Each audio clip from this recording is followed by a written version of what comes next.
தமிழக சட்டப்பேரவை தேர்தல் 2026ன்றது எப்படி இருக்கு? திரையில் பார்த்த நாயகன் தரைக்கு வந்திருக்காருங்கிற ஒரு உத்வேகம் ஒரு பக்கம் இருக்கு. கதாநாயக ரூபத்தில் தான் இன்னும் அவரை பார்த்துக்கிட்டு இருக்கிறாங்க.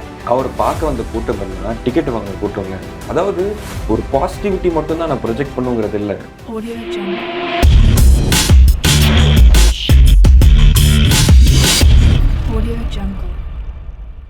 வணக்கம், சாட்டர் வித் சாப்லர். இன்னைக்கு நம்ம டிஸ்கஸ் பண்ண போற விஷயம் என்னன்னு பாத்தீங்க அப்படின்னா, தமிழக சட்டப்பேரவை தேர்தல் 2026 இந்த எலெக்ஷன் எப்படி இருக்க போகுது அப்படின்றத ஒரு டிஸ்கஷன் பண்ண போறோம். அதுக்கு நம்ம கூட இன்னைக்கு இணைஞ்சிருக்கிறது யாருன்னு பாத்தீங்க அப்படின்னா, நண்பர் நிஜாமுதீன், அப்புறம் நண்பர் விஜய நாகேஷ்.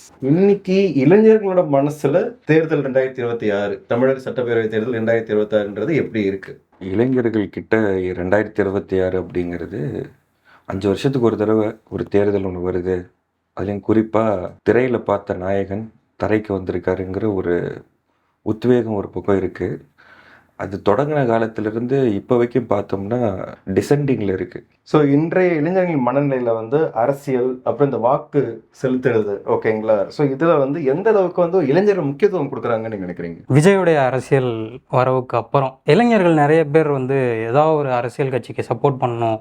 மேக்ஸிமம் நிறைய பேர் காலேஜ் படிச்சுட்டு வர்ற புதுசாக வந்த அந்த மாதிரி இருக்கக்கூடிய யங்ஸ்டர்ஸ் விஜயோடைய அரசியலை தான் ரொம்ப எதிர்பார்த்தாங்க ஆரம்பத்தில். நீங்கள் டைரெக்டாகவே விஜய் வந்ததுக்கு அப்புறம் தான் இளைஞர்களுக்கு இன்ட்ரெஸ்டே வந்திருக்குன்னு சொல்கிற மாதிரி இருக்குது. கண்டிப்பாக அது ஒரு வகையில் உண்மை தான். ஆக்சுவலாக என்னோடய பாயிண்ட் ஆஃப் வியூவில் அது ஒரு வகையில் உண்மை தான். எப்படின்னு பார்த்தீங்கன்னா, இதுக்கு முன்னாடி இளைஞர்கள் அதிகமாக ஓட்டு போட வந்தாங்களா, இல்லை அரசியலை நோக்கி அதிகமாக வந்தாங்களா, அந்த ஒரு சத்தம் எழவே இல்லை. இளைஞர்களுடைய சத்தம் எழவே இல்லை. முன்னாடி இந்திய எதிர்ப்பு போராட்டங்கள் நடந்த சமயத்தில் அப்படி ஒரு எழுச்சி இருந்தது. இப்போ அதுக்கப்புறம் விஜயோடைய அரசியலுக்கு அப்புறம் அந்த மாதிரி ஒரு சத்தம் வருது இளைஞர்கள் மத்தியிலிருந்து அரசியலை நோக்கி. ஆனால் சில அரசியல் நிபுணர்கள் என்ன சொல்கிறாங்க அப்படின்னா, இது ஒரு பின்பமாக தான் காமிக்கப்படுது. விஜய் அரசியல் உள்ள வரும்போது இளைஞர்கள்லாம் திரைத்தலைவனை பார்க்கறதுக்கு தான் வராங்களே தவிர அவங்க அரசியலுக்காக உள்ள வராங்க அப்படின்ற மாதிரி இல்லை அப்படின்ற மாதிரியான கருத்தும் நிலவுது இல்லை மற்ற அரசியல் கட்சிகள். ஆமாம், அந்த டாக்லேயும் ஓரளவு உண்மை இருக்குது. ஏன் அப்படின்னாக்கா, இப்படி வர்ற அந்த இளைஞர்கள் அரசியலை நோக்கி வந்திருக்காங்க அப்படிங்கிறது ஒரு வகையில் சந்தோஷமாக இருந்தாலும், அந்த இளைஞர்கள் போதுமான புரிதலோடு வந்திருக்காங்களா அப்படின்னு பார்த்தோம்னா அங்கே தான் சந்தேகம் வருது எல்லா அரசியல் நிபுணர்களுக்கும். ஏன்னா அவங்க மேக்சிமம் தன்னோட கதாநாயக ரூபத்தில் தான் இன்னும் அவரை பார்த்துக்கிட்டு இருக்கிறாங்க. அப்படின்ற பட்சத்தில் எல்லா மீட்டிங்லேயும் அப்படி தான் அவரை அப்ரோச் பண்ணுறாங்க. அந்த ஒரு பெரும்பான்மை அப்படி தான் இருக்குது. அப்படிங்கிறத வச்சு அரசியல் நிபுணர்களுக்கு அந்த சந்தேகம் வரதான் செய்யுது. அதை மீறி அதுக்குள்ளே உண்மையாலுமே இப்படி ஒரு அரசியல், இவரோட அரசியல் எப்படி இருக்கும் அப்படிங்கிற ஒரு எதிர்பார்ப்பில் வந்த இளைஞர்களும் அதிகம் ஆரம்ப கட்டத்தில். ஆனால் இப்போ அது போக போக அவர் சொன்ன மாதிரி கொஞ்சம் சரிஞ்சுக்கிட்டு தான் வந்துட்டு இருக்கு. கொள்கை அடிப்படையான ஒரு அரசியல்ல இருந்து இன்னைக்கு புதுசா வந்திருக்கிற கட்சிகள்ல கேட்கறாங்க, உங்களோட கொள்கை என்ன அப்படின்னு சொல்லி கேட்கும்போது, கொள்கையா எங்க தலைவர் வந்தாருன்னா எல்லாமே நல்லா செய்வாரு அப்படின்னு தான் சொல்றாங்களே தவிர, அந்த கொள்கை அரசியல் அப்படின்ற ஞானமே இல்லாம இன்னைக்கு இருக்கிற இளைஞர்கள் ஓட்டு போட வராங்க அப்படின்னா அது எந்த அளவுக்கு திடமா இருக்கும் அப்படின்னு நினைக்கிறீங்க? இப்போ நீங்க கேட்ட கேள்வியில தேர்தல் மேல வந்த ஆர்வம் அதுக்கும் அரசியல் மேல வந்த ஆர்வத்துக்கும் நிறைய வித்தியாசம் இருக்கு. தேர்தலுங்கிறது யாரு களத்தில் நிற்கிறாங்க, யாரு நிறைய ஓட்டு வாங்குறாங்கன்றது. அரசியல்னா நீ எந்த அளவுக்கு மக்கள்கிட்ட போய் ஒரு வார்டு லெவலில், ஒரு பூத் லெவலில், ஒரு வீடு லெவலில் கொண்டு போய் அவங்களுடைய பிரச்சனைகளை இன்னைக்கு கேட்ட, அதுதான் அரசியல். வந்தால் நாங்கள் மாசாக வின் பண்ணுவோம், நாங்கள் தான் நிறைய எம்எல்ஏ வாங்குவோம் அப்படிங்கிறது தேர்தல் அரசியல். அப்போது அரசியல் பணி செய்யக்கூடிய தன்மையில் இருக்கிறாங்களா அப்படின்னா, ஒரு மாசான ஒரு மூமெண்ட்டை கிரியேட் பண்ணுறதுக்கு எங்கள் தலைவன் வந்திருக்காங்கிற ஒரு பிம்பம் இருக்கவே ஒழிய, இப்போ இந்த தேர்தலுக்கு அப்புறம் ஒரு தோல்வி கண்டதுக்கு அப்புறம் அவங்க தொடர்ச்சியாக அதை போய் செயல்படுத்துவாங்களான்னு நமக்கு தெரியாது. ஒரு பெரிய கேள்விக்குறியா தான் இருக்கு. 2024 கட்சி தொடங்கினாங்களா, பிப்ரவரியில உடனே மே மாசமே இருக்கு தேர்தல். நாங்கள் 2026க்கு தான் வருவோம் அப்படின்னா மக்கள் பணி செய்யறதுக்கு டெல்லி அரசியல் முக்கியம் இல்லையா? அப்போ இந்த சர்க்கார் படத்தினுடைய பார்ட் 2வா பார்க்குறாங்கன்னு நினைக்கிறேன் தமிழக வெற்றி கழகம் பொறுத்தவரை.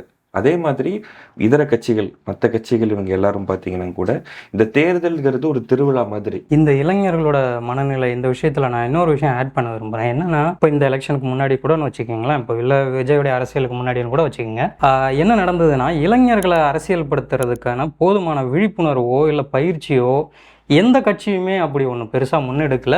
டிஎம்கே ஓரளவு அதை பண்ணிக்கிட்டு இருந்தாங்க. எப்பவுமே அவங்களுக்கு இளைஞர் பாசறை அந்த மாதிரி ஒன்று இருக்கும். தீகா சைட்லேருந்து அவங்க தனி வகுப்புகள்லாம் நடத்துவாங்க. ஸோ அது மாதிரி அவங்க பண்ணிகிட்டு இருந்தாங்க. ஆனால் அவங்களும் போய் வெகுஜன இளைஞர்களை, எல்லா பகுதியிலிருந்தும் இளைஞர்களை அதில் இன்க்ளூட் பண்ணலை. அவங்கள நோக்கி வர்றவங்களை மட்டும் அவங்க பயிற்சி கொடுத்து அப்படி கொண்டு வராங்க. இந்த மாதிரி இளைஞர்களை பெரும்பான்மையான அளவில் அரசியல்படுத்துறதுக்கோ இல்லை அவங்களுக்கு போதுமான அரசியல் பற்றின விழிப்புணர்வை ஏற்படுத்துறதுக்கோ எந்த முன்னெடுப்பும் எந்த கட்சியும் பெருசாக தமிழ்நாட்டில் பண்ணலை. அதனால தான் இளைஞர்களுடைய வருகை வந்து ரொம்ப கம்மியாகவே இருந்துக்கிட்டு இருந்தது நம்மளோட அரசியலில். இப்போ விஜய்னு ஒருத்தர் வந்ததும் ஏற்கனவே அவருக்கு அந்த ஃபேன் பேஸ் இருக்கிறதுனால அந்த இளைஞர்கள் மொத்தமாக இந்த பக்கம் வர ஆரம்பிச்சிட்டாங்க. அப்படி வர்றவங்க ஏற்கனவே அரசியல்படுத்தவும் படவும் இல்லை, திடீர்னு கதாநாயக பிம்பத்தில் ஒருத்தர் வந்து நிற்கிறாரு, அவரை நோக்கி எல்லாரும் வர ஆரம்பிக்கிறாங்க. இவங்களை வந்து நம்ம வெறும் ஒரு அரசியல் சக்தியாக மட்டும் பார்த்துட முடியுமா இளைஞர்களோடத அப்படின்னா அங்கே தான் கேள்வி எழுப்புது. ஸோ இப்போ நீங்கள் சொல்கிற ஒரு விஷயத்தில் நம்ம ஒரு கான்ட்ரவர்சி இருக்குது. என்னென்னு பார்த்தோம் அப்படின்னா, ஒரு நடிகர் அப்படின்ற ஒரு பிம்பத்தை தாண்டி அரசியலை வந்து இன்றைய இளைஞர்கள் பார்க்கல அப்படின்ற ஒரு பிம்பம் வருது. விஜயகாந்துக்கு தமிழ்நாடு ஃபுல்லாகவே ஒரு நல்ல ஒரு ஃபேன் பேஸ் இருந்தது. ஸோ அந்த ஃபேன் பேஸை வச்சே அவரால் ஓட்டு வங்கி அப்படின்னு சொல்லி பார்க்கும்போது பார்த்தீங்க அப்படின்னா அதிமுகவோட கூட்டணியை வச்சு அதுக்கப்புறம் தான் என்ன பண்ணுறாங்க பார்த்தீங்கன்னா எதிர்கட்சியாக வந்து உள்ளே உட்காடுறாங்க. விஜயகாந்த் அவரை கம்பேர் பண்ணும்போது நடிகர் விஜய் அவர் ஆரம்பித்த இந்த கட்சிக்கு எந்த அளவுக்கு வந்து ஒரு பெரும்பான்மையான ஒரு இடங்கள் கிடைக்கும் அப்படின்னு நீங்கள் எதிர்பார்க்குறீங்க அப்படின்றது தான். பெரும்பான்மை இடங்கள் பேசுறதுக்கு முன்னாடி விஜயகாந்தோடைய அரசியல் வேற, அவருடைய அரசியல் வருகைங்கிறதே வேற மாதிரியான ஒரு சூழலில் தான் வந்துச்சு. அவருடைய ஆளுமையை முதல்ல நிரூபித்தார் பல விதங்களில். திரைப்பட நடிகர் சங்கத்தில் தலைவராக இருந்து அதில் பல பிரச்சனைகளை தீர்த்து, அது இல்லாமல் நற்பணி மன்றங்கள் மூலமாக நிறைய நல்ல செயல்கள் செஞ்சு டிஎம்கே கூடவும் கொஞ்சம் சார்பு நிலையில் இருந்தார். அந்த டைமில் கலைஞர் கூடலாம் கொஞ்சம் சார்பு நிலையில் இருந்து, ஸோ இது மாதிரி அவருடைய ஆளுமையை எல்லாருக்கும் தெரிகிற அளவுக்கு தான் அவர் இருந்தார் எப்போவுமே. அப்படி இருக்கும்போது மக்களுக்கு அவர் அரசியலுக்கு வராருன்னும் போது ஏற்கனவே ஒரு நம்பிக்கை வர ஆரம்பிச்சு. ஓகே, இப்படிப்பட்ட ஒரு மனுஷன் அரசியலுக்கு வராரு, அவரை நம்பி நம்ம ஓட்டு போடுவோம் அப்படின்னு ஒரு நம்பிக்கையோட மக்கள் அப்போ இருந்தாங்க. அந்த நம்பிக்கை அடுத்த எலெக்ஷன்லேயே குறைஞ்சிருச்சு. அது ஏன்னா தவறான கூட்டணிகள் மூலமா அந்த மாதிரியான விஷயங்கள் தான், கூட்டணிகள் தான் முடிவு பண்ணுது அப்படின்னு சொல்றீங்க. அப்போ இன்னைக்கு இருக்க சுச்சுவேஷன்ல தாவேகா வந்து எந்த ஒரு கட்சி கூடமும் கூட்டணி இல்லாம இருக்குன்றப்போ அதோட வாக்கு வங்கியை வந்து தக்க வச்சுக்கிறதுக்கான சில விஷயங்கள் வந்து முன்னெடுக்கிறதுல அதுக்கான சான்சஸ் இருக்குல்ல நிறைய. தனியா போட்டி போடும்போது எப்பவுமே தங்களுக்குன்னு ஒரு வாக்கு சதவீதத்தை காட்ட முடியும். எங்களுக்கு இவ்வளோ வாக்கு சதவீதம் வந்திருக்கு அப்படின்னு. ஏன்னா 234 தொகுதியிலையும் தனியாக போட்டிடுறாங்க அப்படின்னும் போது ஓரளவு வாக்கு சதவீதம் வரும். ஆனால் ஏதாவது இடத்த ஜெயிக்க முடியுமா, ஏதாவது ஒரு தொகுதியை ஜெயிக்க முடியுமா, இல்லை எத்தனை தொகுதிகள் ஜெயிப்பாங்க அப்படிங்கிற கேள்வியில் வந்து அது சந்தேகம்தான். ஏன்னா அந்த அளவுக்கு இன்னும் அவங்க மக்களை போய் ரீச் ஆகலை அப்படிங்கிறது தான் என்னோட ஒப்பீனியன். ஏன்னா 2005லையும் 2009லையும் தனித்ததான் நின்றாரு தேமுதிக. நின்று 8% 2005ல் அங்கீகரிக்கப்பட்ட கட்சியாச்சு. அவர் மட்டும் ஜெயிச்சார் விருதாச்சலத்தில். 2009ல் 10% பாராளுமன்றத்தில். அதுக்கப்புறம் அந்த 10% இருக்குங்கிறதுனால தான் 2011ல் திமுகவும் அதிமுகவும் தேமுதிக உள்ள கொண்டு வர போராடினாங்க.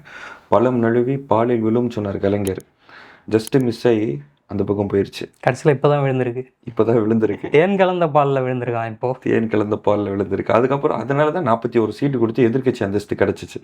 2016ல் கிங் மேக்கரா அப்படிங்கிற கட்டத்தில் மக்கள் நல கூட்டணின்னு உள்ளே போனார். அந்த நேரத்தில் அவருடைய உடல்நிலையும் வந்து அவருக்கு சாதகமாக இல்லை. அவருடைய அந்த 2005ல் இருந்த அந்த பிரைம் விஜயகாந்த் வந்து 2016ல் கிடையாது. அந்த டைமில் அவர் பாட்டுக்கு இருப்பார். சில வேட்பாளர்களை வந்து கோவப்பட்டு அடிச்சிட்டாரு. பத்திரிகையாளரை சந்திக்கும் போது ரொம்ப யதார்த்தமாக பேசுகிற மனுஷன். ஆனால் ஒன்றுங்க, இந்த கரூர் இன்சிடென்ட்டு தேமுதிக விஜயகாந்த் நிற்கும் போது நடந்திருந்தா உடனே கீழே வேட்டி மடிச்சு கட்டி களத்தில் இறங்கி ஆஸ்பத்திரிக்கு நடந்து போயிருப்பார். அதான் விஜயகாந்தனுடைய ஆளுமை. நேராக திரும்ப திருச்சி ஏர்போர்ட்டுக்கு வந்து வேகமாக போய் அங்கே சென்னையில் போய் உட்காந்துட்டு ஒரு 6 நாள் கழிச்சு ஒரு வீடியோ இறக்குற ஆள் கிடையாது விஜயகாந்த். பேரில் மட்டும்தான் விஜயகாந்த். அதுதான் சொன்னேன், அந்த ஆளுமையை விஜய் இன்னும் நிரூபிக்கவே இல்லை. இங்க ஆளுமை அப்படின்ற ஒரு விஷயத்தை தாண்டி இவர் வந்து இப்ப களத்துல இறங்குறாரு அப்படின்றப்போ இவர் வந்து ஒரு 20 அடி தள்ளி நிற்கும் போதே இந்த ரசிகர்கள் கூட்டம் வந்து அவரை வந்து முந்தி தள்ளிக்கிட்டு உள்ள வராங்க. அவர் களத்துல இறங்கினார் அப்படின்றப்போ இன்னும் பதட்டங்கள் தான் அதிகமாக. அது வந்து வெற்றி ஈர்ப்பு தான். அதை நம்ம வந்து ஒரு அரசியல் சக்தியா இன்னும் முழுசா பார்த்துக்க முடியாது. அது ஒரு வெற்றி ஈர்ப்பு தான், ஒரு கதாநாயகன்கிற ஒரு ஈர்ப்பு தான் அது.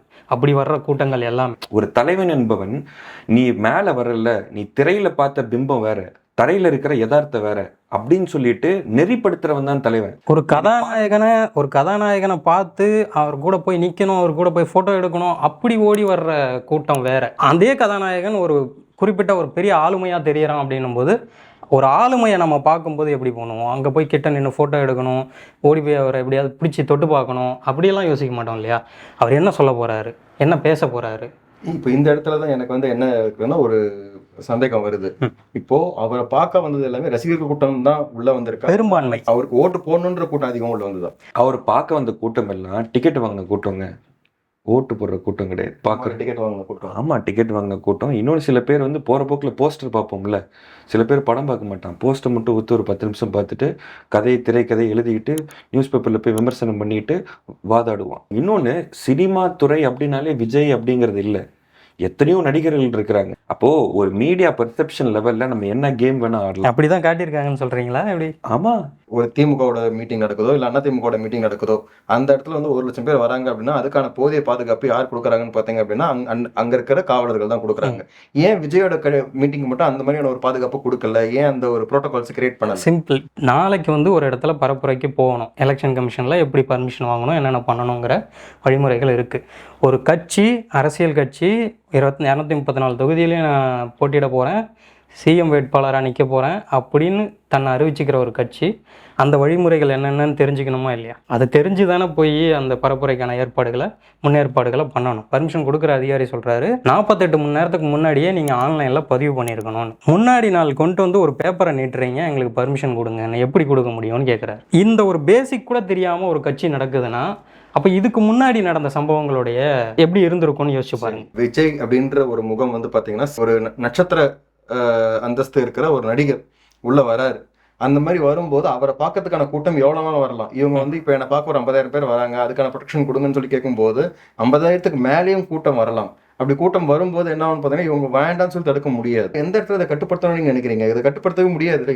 ஆந்திராவில் வந்து பவன் கல்யாணம் கிட்டத்தட்ட இதை விட பயங்கர ஃபேன் பேஸ் இருக்கிற ஒரு ஆள் தான். அவர் அரசியலுக்குள்ளே வரும்போது அவர் என்ன பண்ணுறாருன்னா முதல்ல மக்களோட இறங்கி சகஜமாக பழக ஆரம்பிக்கிறார், ஊராக போக ஆரம்பிக்கிறாரு. இது என்ன பண்ணுதுன்னா அவருக்கு இருக்கிற ஃபேன் பேஸை தாண்டி அவர் மேலே ஒரு இயல்பான ஒரு பிம்பத்தை உருவாக்குது. நம்ம ஒரு தலைவர் வராரு, நம்ம கூட இருக்கிறவர், அவரை கதாநாயகனா அப்படி ப்ரொஜெக்ட் பண்ணுற அது வந்து டைல்யூட் ஆகி ஒரு அரசியல் தலைவனா அவரை பார்க்க வைக்குது. இந்த விஷயத்தை விஜய் பண்ணியிருக்கணும். முதல்ல அரசியலுக்குள்ள வரும்போது மக்களை நானும் உங்களோட ஒருத்தன் தான் அப்படின்னு அந்த சகஜ நிலைக்கு தன்னை கொண்டு வந்திருக்கணும். அப்படி கொண்டு வராமல் டைரெக்டாக அந்த பிம்பத்தை தக்க வச்சுக்கணும் அப்படிங்கிறதுலையே இவர் முழு கவனத்தையும் செலுத்தினாருங்கிறது தான் விஷயம்.